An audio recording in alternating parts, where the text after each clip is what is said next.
தமிழகத்தில் 15 மாவட்டங்களில் இன்றும் நாளையும் கனமழைக்கு வாய்ப்பு உள்ளதாக சென்னை வானிலை ஆய்வு மையம் தெரிவித்துள்ளது. கன்னியாகுமரியிலும் மிக கனமழையும், தென்காசி, நெல்லை, கோவை, நீலகிரி, தேனி, திருப்பூர், திண்டுக்கல், ஈரோடு, சேலம், தர்மபுரி, கிருஷ்ணகிரி, திருப்பத்தூர், வேலூர், ராணிப்பேட்டை, திருவண்ணாமலை மாவட்டங்களில் இடி மின்னலுடன் கூடிய கனமழைக்கும் வாய்ப்பு உள்ளதாக அறிவிக்கப்பட்டுள்ளது.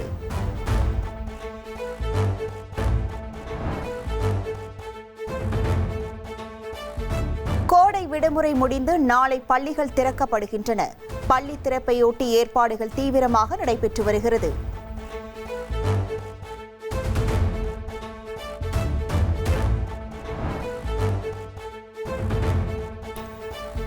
கன்னியாகுமரி மாவட்டம் தக்கலை சுற்றுவட்டார பகுதிகளில் பெட்ரோல் தட்டுப்பாடு. பெரும்பாலான பெட்ரோல் பங்குகள் மூடப்பட்டதால் வாகன ஓட்டிகள் அவதி.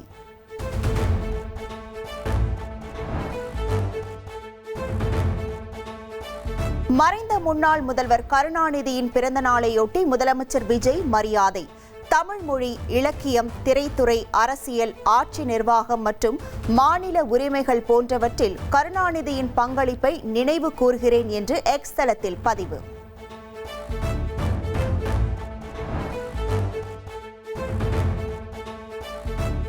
சென்னை தலைமை செயலகத்தில் முதலமைச்சர் விஜயுடன் காங்கிரஸ் மேலிட பொறுப்பாளர் கிரீஷ் சோடங்கர் சந்திப்பு. தாவேகவிடம் காங்கிரஸ் ராஜ்யசபா எம்பி சீட் கேட்டுள்ள நிலையில் ஆலோசனை.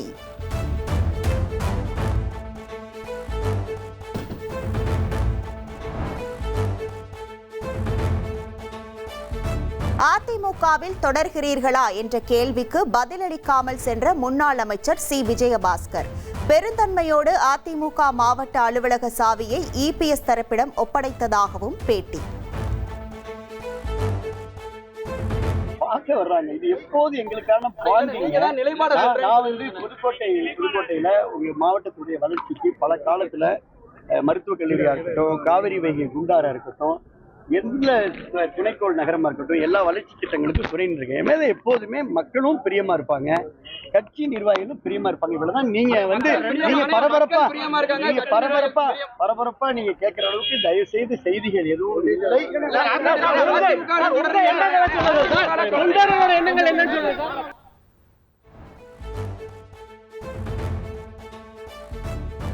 முதல்வர் விஜய் ராஜினாமா செய்த திருச்சி கிழக்கு தொகுதியில் இடைத்தேர்தலுக்கான பணிகள் தொடக்கம்.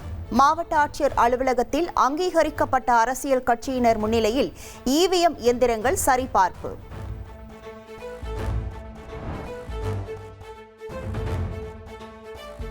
கோவை மற்றும் மதுரையில் அண்ணாமலைக்கு ஆதரவாக நடிகர் ரஜினிகாந்தின் ரசிகர் மன்ற நிர்வாகிகள் ஒட்டியுள்ள போஸ்டர்கள் பரபரப்பை கிளப்பியுள்ளது.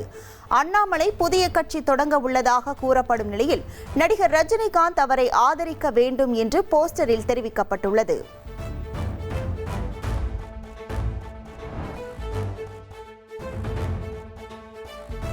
தமிழகத்தின் சட்டம் ஒழுங்கு டிஜிபியாக பொறுப்பேற்றுக் கொண்ட மகேஷ்குமார் அகர்வால் முதலமைச்சர் விஜயை நேரில் சந்தித்து வாழ்த்து பெற்றார்.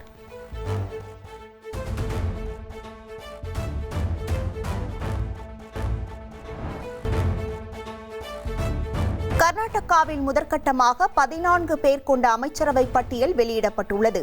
டி.கே. சிவக்குமார் தலைமையிலான அரசில் பரமேஸ்வரா துணை முதல்வராக பதவியேற்கிறார்.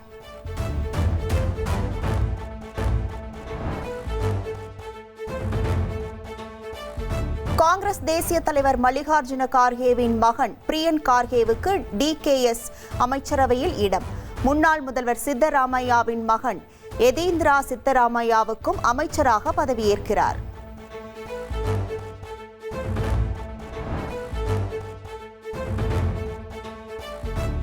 திரிணாமுல் காங்கிரஸ் கட்சியிலிருந்து நீக்கப்பட்ட ரிதா பிரதா பானர்ஜி தாங்கள்தான் உண்மையான திரிணாமுல் காங்கிரஸ் என்று சபாநாயகரிடம் மனு. தனக்கு 59 சட்டமன்ற உறுப்பினர்களின் ஆதரவு இருப்பதாக கூறி அவர்கள் கையெழுத்திட்ட கடிதத்தையும் வழங்கினார்.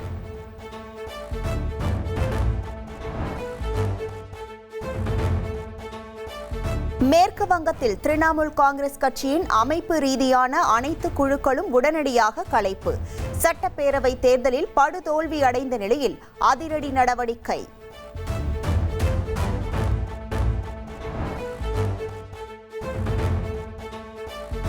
ஈரான் போர் நெருக்கடியால் ரூபாய் மதிப்பை பாதுகாக்க ஆர்பிஐயின் 1,14,000 கோடி மதிப்பிலான தங்கம் விற்பனை என்ற தகவலுக்கு மத்திய அரசு மறுப்பு தெரிவித்துள்ளது. மார்ச் மாதம் இந்திய அந்நிய செலாவணி கையிருப்பில் 16.40% இருந்த தங்கத்தின் பங்கு மே மாதம் 16.85% உயர்ந்திருப்பதாக தெரிவித்துள்ளது.